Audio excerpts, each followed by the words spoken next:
Olá, este é o programa Por Dentro da Política e eu vou conversar com o deputado Ricardo Madalena, do PR. Muito bem-vindo mais uma vez ao estúdio da TV Alesp. É um prazer conversar com o senhor, prestar contas de mandato, não é, deputado? Exatamente, o prazer é todo nosso. Deputado, vamos falar da questão das obras de melhoria na Raposo Tavares. Aliás, é uma batalha antiga do seu mandato e da população desta região que vai ser beneficiada. Eu vou citar aqui as cidades: Piraju, Bernardino de Campos, Ipauçu, Chavantes, Canitar, é esse o nome, Isso. né? Canitar e Ourinhos. Um senhor investimento aí nesse trecho de rodovia SP-270. Temos que lembrar que ela já é duplicada do trecho de Assis para diante, até Ourinhos. de Ourinhos para frente. Ourinhos, Assis, de Ourinhos, Prudente, isso. até a barranca do Rio Paraná. Dali para frente ela já está totalmente duplicada.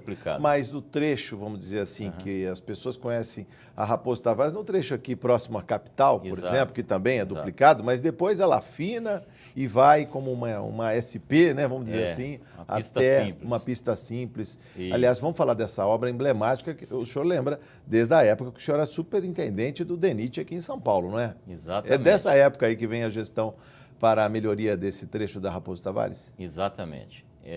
Nós, através de um trabalho árduo, mesmo antes de ser deputado, estivemos, quando eu estava ainda à frente do DENIT, estivemos junto com o governo do estado, secretário de Transportes na época, Saulo, também o governador de São Paulo, superintendência, que na época era o Delson, do DR, fizemos várias gestões.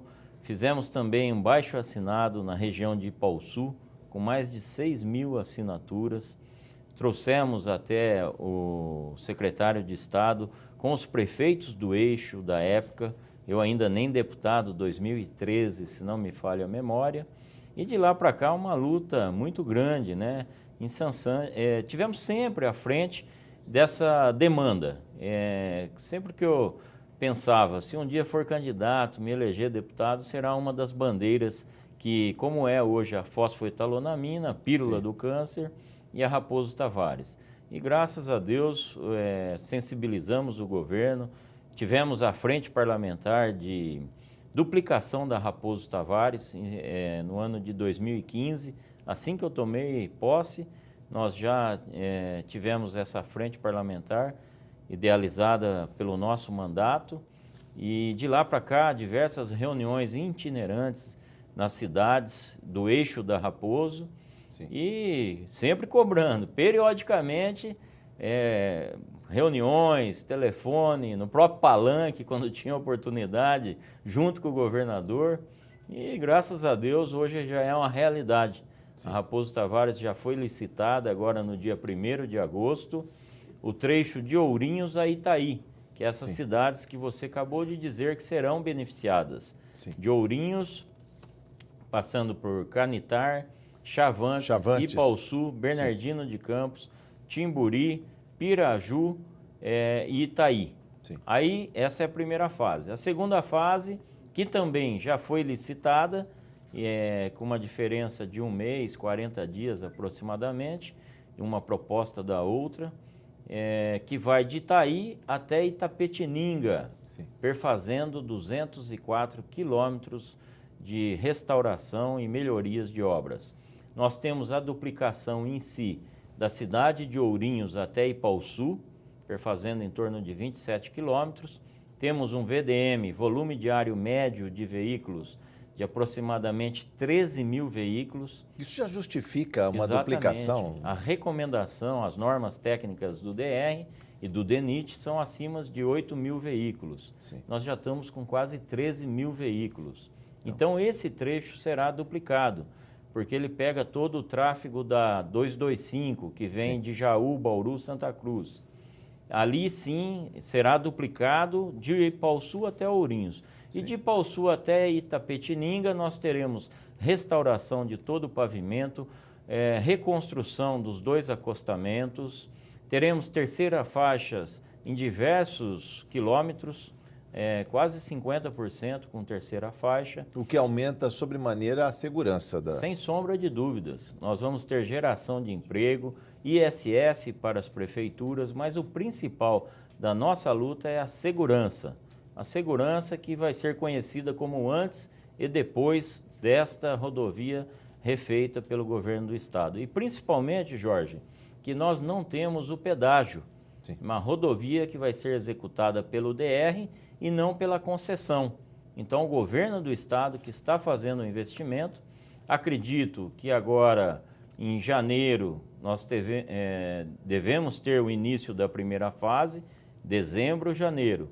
E a segunda fase, que demorou um pouco mais para ser lançado o edital, devemos ter o início em final de janeiro e começo de fevereiro, as máquinas trabalhando. E obra por 2 anos, gerando emprego. 2 anos de obra? 2 anos de obra. Aliás, vamos falar do impacto disso também, sim. do Estado como um fomento à economia regional, a questão da geração de emprego que o senhor falou aí. O que significa isso para umas pequenas cidades? Vamos falar de Itaí, né? Sim. O que significa para uma cidade como Itaí a duplicação de uma rodovia como a SP-270, a Raposo Tavares, e o impacto disso na cidade, até na autoestima do cidadão que lá mora? Olha, sem dúvida, isso que nós pegamos de exemplo Itaí, vai ocorrer em Paranapanema, Angatuba, Avaré, Piraju, Ipauçu, Ourinhos, Chavantes, geração de emprego, ISS para as prefeituras, pois nós estamos falando aqui de um montante de quase R$1 bilhão, são 927 milhões de reais de investimento. É o segundo maior investimento em infraestrutura de transporte do estado de São Paulo. Só perde para o Rodoanel, hein? Só para o Rodoanel.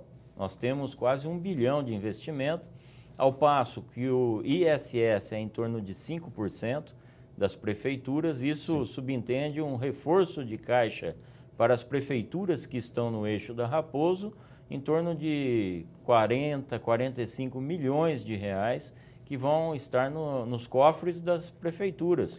Isso vem, de alguma maneira, reparar alguma desigualdade regional que houve? Porque a gente tem que lembrar que a Raposo Tavares é muito mais antiga do que a Castelo Branco. Então, algumas cidades, com a duplicação da Castelo, que vai até o quilômetro 315, se não me engano, 315, Espírito Santo do Turvo. Espírito Santo do Turvo. Está conhecedor, hein?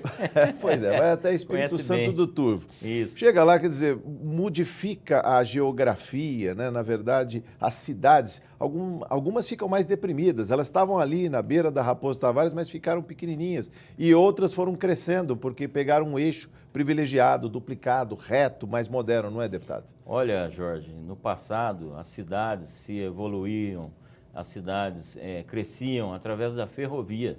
Sim. A ferrovia levou o progresso para o nosso interior. Hoje tem prefeito retirando trilha e dormente aí, dizendo que a ferrovia atrapalha. Mas, na verdade, a razão de ser de muitas cidades foi o leito ferroviário que lá estava. Sem dúvida. E eu falei isso para chegar na rodovia. Sim. Se você tem uma rodovia de ótima qualidade, de boa qualidade, os municípios eles progridem, né? Chega a indústria, eles fomentam. Sim. E assim, se Deus quiser, será a Raposo Tavares, uma região que há muitos anos, né, toda a vida, essas cidades do eixo da Raposo, elas conclamavam para esta obra ser realizada, principalmente pela segurança. Mas nós sabemos que através disso vem geração de emprego, economia, novas indústrias. Isso vai ocorrer após essa obra realizada. Eu não tenho dúvida nenhuma disso, que vai acontecer com a cidade de Itaí, Avaré, Paranapanema e assim sucessivamente. De alguma maneira também vai, digamos, redistribuir o fluxo de veículos. A gente sabe que essa região tem uma produção mineral e uma produção de madeira muito grande. Sim, né? e tem agrícola. Um transporte. E agrícola, Nós exatamente. temos a Olambra lá. Pois é. E aí, como é que fica a circulação de mercadorias, de bens e serviços por essa região? Uma estrada como essa vem oxigenar essas pequenas cidades, inclusive estimular não só a permanência, mas a vinda de novos negócios? Sem sombra de dúvidas. Eu que estive há cerca de 10 dias na Fazenda Olambra, fala-se fazenda, mas é um distrito de Paranapanema, que é quase uma cidade, tem quase 10 mil habitantes, este distrito de Olambra. E lá a gente vê que se a rodovia chegar e ela for restaurada, terá maiores investimentos nesse patrimônio que se chama Olambra, que pertence a Paranapanema. São um dos maiores produtores de grãos do estado de São Paulo. Está ali às margens da Raposo Tavares. Então, você imagine, com qualidade de rodovia, para escoar toda a safra, o investimento será muito alto. E atrás disso vem geração de emprego, empresas que prestam serviços. Um estímulo à economia local também, às cidades, disso, né? Não tenha dúvida disso, Jorge. O que modifica o panorama dessas cidades, inclusive projeta um futuro melhor do que elas têm hoje, né? Porque a gente pega as pequenas cidades paulistas, algumas até diminuíram a população ou continua meio estagnada, porque a juventude vem para os grandes centros, para as regiões metropolitanas, acabam abandonando, né, o campo, deputado. Exatamente. Pelo menos eu, que moro no interior, sou de Santa Cruz do Rio Pardo, estou no final da Castelo Branco, no quilômetro 315, Espírito Santo do Turvo, Santa Cruz do Rio Pardo. A gente vê a migração, né, do pessoal que morava na fazenda, na zona rural, e hoje está na cidade. Sim. E tem muito poucas pessoas assim que estão na zona rural, sim, nas cidades do interior de São Paulo. Mas se melhorar a circulação, se colocar uma estrada segura, e de preferência sem pedágio, né? Como o senhor exatamente. falou aí, de preferência sem pedágio, para não aumentar o custo São Paulo, vamos dizer assim. Isso. Né? E banda larga, quer dizer, essa juventude tem toda a aspiração de continuar onde está, trabalhando, produzindo, deputado. Não tenha dúvida disso. Eu concordo e acho que nós temos que dar condições para a pessoa continuar no campo, vamos dizer assim. Sim. Que é de lá que vem a produção do nosso estado de São Paulo. Deputado, o senhor está falando da questão da segurança viária, do investimento numa rodovia como a Raposo Tavares, a SP-270, mas muitas daquelas cidades também têm investido na questão do turismo. O senhor falou de Itaí, está à margem ali da represa, né? Sim. O que falar das possibilidades em termos de municípios de interesse turístico com uma estrada de qualidade passando ali na esquina? Olha, só para concluir a primeira conversa nossa, tudo isso se resume na segurança. Tá. Então, eu acho que essa rodovia, após ela ser executada aproximadamente daqui 2 anos... 2 anos, né? Nós vamos ter uma segurança muito grande, coisa que hoje em dia nós não temos. Temos muitos acidentes na Raposo Tavares. Agora, a questão de trazer o progresso, o desenvolvimento para a nossa região é muito grande. Haja visto que nós temos um projeto na região que se chama Angra Doce. Angra Doce? Explica melhor aí, deputado. Isso, Angra Doce. O Angra Doce seria ali o Rio Paranapanema, a represa do Rio Paranapanema, sim, nas imediações de Ipaussu, Chavantes, Salto Grande, Piraju, Salto Grande, depois você vem mais aqui, Fartura. Então ali forma-se um lago que denominaram o nome de Angra Doce. Angra Doce. Isso, quem idealizou foi... Tão belo que é, né? Um cartão postal ali. Sem dúvida. O deputado Capitão Augusto de Ourinhos idealizou esse projeto e o governador de São Paulo está fomentando. E com toda razão, haja visto que nós temos o MIT, Município de Interesse Turístico no estado de São Paulo. Sim. E ali tem uma reserva para que os municípios que estão ali façam parte do MIT, Município de Interesse Turístico. Sim. Mais que justo, porque é uma região que pode trazer muito dividendos para a população do estado de São Paulo. Ou seja, com atrativos de pesca, pesca e solte, né? Sim, pesca e solte. Isso hoje em dia nós estamos, na verdade... Até estimulando essa prática. Exatamente, com certeza. Então, eu acho que, atrás de uma boa rodovia, você consegue viabilizar, nesse caso específico, o MIT para a nossa região. Deputado, vamos falar de uma outra frente de batalha, que é também a questão da fosfoetanolamina. Isso. Vamos simplificar para a pílula do câncer. Conta para nós a quantas anda o debate nesta Casa de Leis e na sociedade de maneira geral. Como conclamar a sociedade, a academia, as universidades, a indústria farmacêutica e, de alguma maneira, todos os seus atores ligados à produção de medicamentos para este mal que é o câncer. Olha, como eu disse no começo da entrevista, é uma grande luta que nós estamos travando, né, junto com o governo do estado. Nós tivemos a sensibilidade do governador de São Paulo, que nos atendeu para fazer os testes aqui em São Paulo. nós que lutamos com isso desde 2015, quando eu conheci o professor Gilberto, e de lá para cá foram várias ações e que se findou nos testes. Sim. E os testes, na minha concepção, terão que ser refeitos, porque ele não seguiu o padrão que o professor Gilberto recomendou. Sim. Que você não toma antibiótico às 10 da manhã, às 10h01 e às 10h02. E a fosfoetalonamina, os pacientes recrutados foram ministradas sempre no mesmo horário. Tipo, às 10 da manhã, os 3 comprimidos em seguida. Você não toma o café da manhã, almoça e janta no mesmo tempo, no mesmo horário. Sim. Então, por aí você vê que ele não Houve seguiu... muito assodamento na época, talvez até uma cobrança, cerceamento até das pessoas que o professor Sim. Gilberto, a equipe dele, para acompanhar os testes. Todos os pacientes recrutados estavam em estado terminal e não, você tem que testar no começo, no meio e no fim. Sim. Né? Os pacientes tinham que... Senão o indicador de sucesso fica vilipendiado, vai se perder. Exatamente. Se as pessoas já estão na fase terminal, como é que eu... Como é que você vai saber se a pessoa descobre um câncer e através da fosfoetalonamina ela é curada ou não? Sim. Então ela tem que ser testada tanto no começo, no meio, quanto no estado terminal.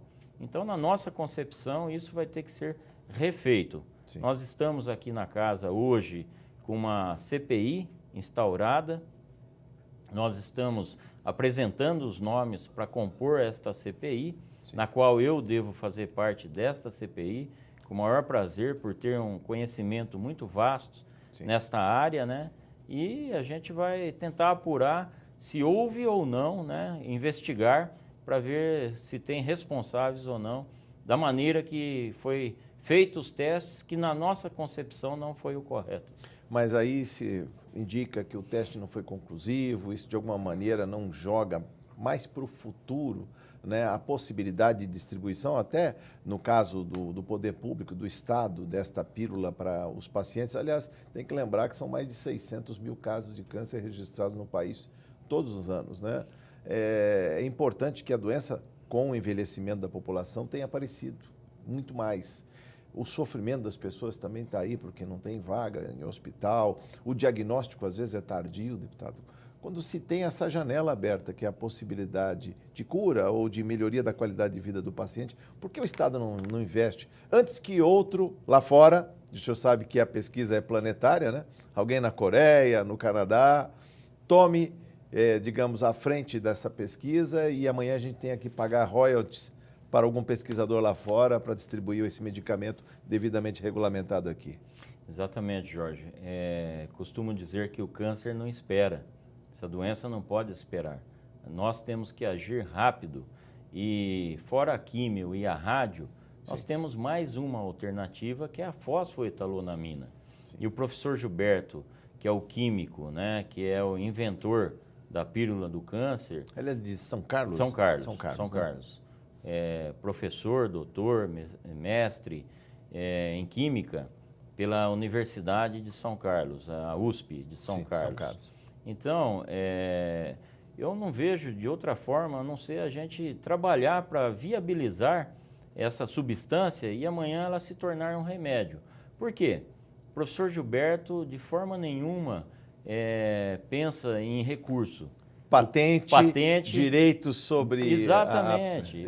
A vontade dele, o que é? Que os nossos governantes, governadores, os governos nossos, federal e estadual, doem nas redes públicas de saúde essa substância, que amanhã vai se tornar um remédio, se Deus quiser, para a população de baixa renda, quem precisar dela gratuitamente. Sim. Então, nós vemos nele, na pessoa dele, o professor Gilberto, uma pessoa desprovido de qualquer querer recurso, né, através da descoberta dele. Então, isso para a gente já é muito significante. E outro passo, no que eu estou acompanhando há mais de 2 anos, a fosfoetalonamina, de pessoas, testemunhos de pessoas, que eu vou falar aqui um testemunho de uma pessoa que se chama Bernadette, que inclusive ontem esteve comigo aqui na Assembleia de São Paulo, que estava já desenganada pelos médicos, tomando morfina. Sim. Químio, rádio, não adiantava mais. E estava de cama, nem andava mais, só de cadeira de roda, e descobriu a fosfoetalonamina. Lá atrás, quando estava liberada, e o professor Gilberto dava para as pessoas que o procuravam. Sim. Ela testou, no 4º dia parou com a morfina, no 20º dia não tomava mais analgésico e no 30º dia saiu da cama e já foi trabalhar, usando a fosfoetalonamina. Então você vê, se age para uma pessoa, por que não pode agir na coletividade para toda a população? Agora, nós sabemos, nós estamos lutando contra... Uma doença implacável. Implacável e o domínio, vamos dizer assim, das multinacionais. Sim. Né? Tem pessoas, empresas que não têm interesse no medicamento que custa 15 centavos, né?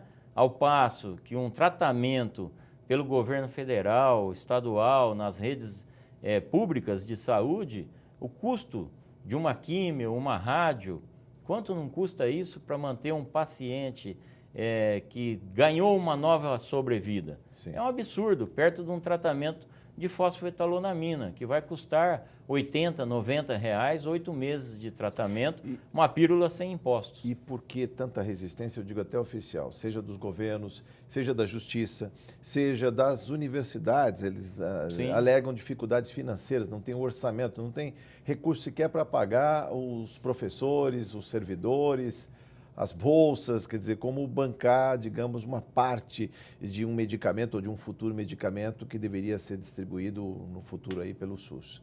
Exatamente. Como é que o senhor vê essa resistência que é também oficial? Não é só das pessoas ou da comunidade, digamos, que ainda aposta nos métodos que estão implantados, a radioterapia, a quimioterapia. Mas parece que até os governos são um tanto refratários. Olha, o governo do estado, na minha concepção, ele já investe em pesquisas no estado de São Paulo.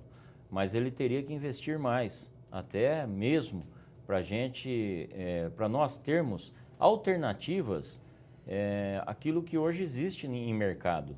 Hoje, vamos falar do que nós estamos tratando, que é a doença, o câncer.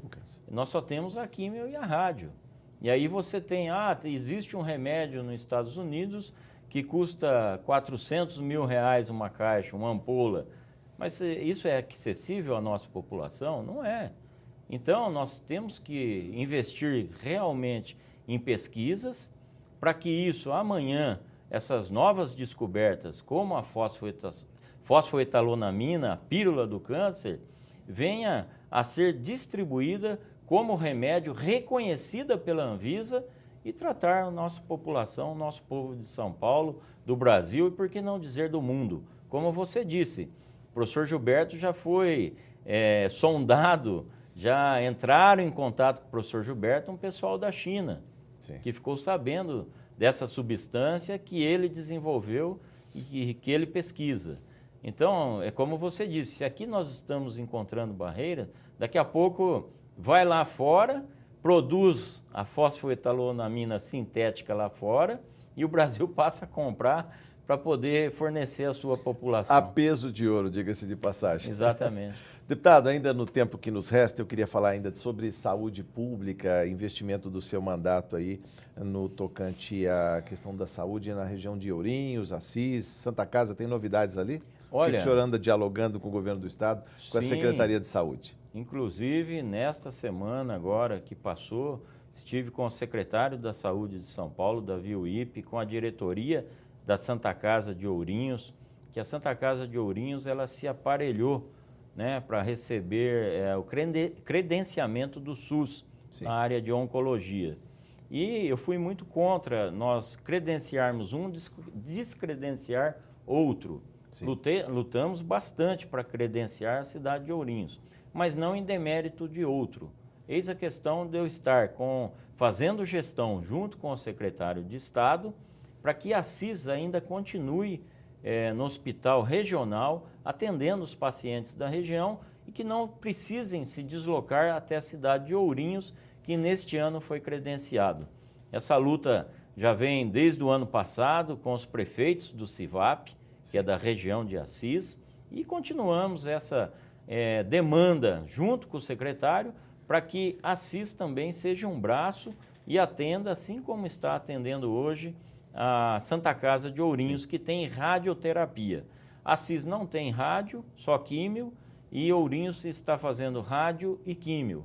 Então, as pessoas da região estão passando agora a ser atendido em Ourinhos, com equipamentos de última geração, 6 salas de cirurgias novas, um plantel médico de primeira linha. Então, as pessoas da região não vão ter que se deslocar mais para Jaú. E serão atendidas com a mesma qualidade. Com mais conforto, com qualidade. Mais conforto, com mais qualidade, mais próximo na cidade de Ourinhos. E a luta nossa continua para continuar mantendo Assis credenciado pelo secretário de Estado de São Paulo, junto com o Ministério da Saúde. É uma luta muito grande nossa. A questão da saúde também pontuou como uma das prioritárias na audiência pública do Orçamento 2018, lá na cidade de Ourinhos. É importante dizer que aquela região temos como excelência, né, Ourinhos, Assis também, que é um polo econômico da região, mas até o norte do Paraná, né, tem muito paciente que sai e circula, ou seja, vem gente do norte do Paraná para Ourinhos, para Assis, e sai gente de Ourinhos e vai para Jaú. Como é que fica esse périplo, deputado? Aliás, eu vi muito prefeito pedindo até ambulância para levar paciente, né? Nós estamos bem na divisa lá. Sim. A cidade de Ourinhos é a cidade que divide está na fronteira com o estado do Paraná. Sim. E ali é uma região bem próspera, né? Sim. Mas a saúde, Jorge, nós vemos ela em todo o interior de São Paulo, sem exceção, é a prioridade 0, prioridade número 1, é a saúde do interior de São Paulo. E a função nossa é estar cobrando os governantes para investir mais em saúde. Hoje nós temos os prefeitos, como você disse, com uma folha de pagamento em torno de 50%. Sim. Isso é notório em qualquer prefeitura, pode ser um pouquinho a mais, um pouquinho a menos, que a lei é até 54%, mas está ali nos 50%. Aí você tem a obrigatoriedade de investir 25% na educação. E na saúde 15%. Só que aí... Tem muito investindo até mais, 25%, não é 30%. 15%. O ano passado, a nossa cidade, Santa Cruz do Rio Pardo, que o meu primo é o prefeito lá e é médico, foi investido 32%, se não me falha a memória. Então a conta não fecha. Sim. Dá mais de 100%. Dá 105%, 107%. O investimento na saúde, educação e folha de pagamento. Sim. Então eis a questão da gente estar lutando como parlamentar, junto aos nossos governantes, para que haja um olhar mais próximo, né, com mais acalento para a nossa população do interior de São Paulo, através dos gestores que são os prefeitos. Questão da saúde, um pano rápido já, porque está terminando o nosso tempo, deputado. Pois não. Mas todo polo que é excelência acaba atraindo, né, uma população do entorno e aí precariza para o munícipe. Não é também essa discussão, como que um prefeito investe mais de 30% quando deveria colocar 15% apenas, e se não está atraindo mais gente da vizinhança, e como o SUS é uma porta universal, acaba trazendo. Ou seja, a excelência é cobrada e, ao mesmo tempo, se precariza na sequência por causa do excesso de demanda, né?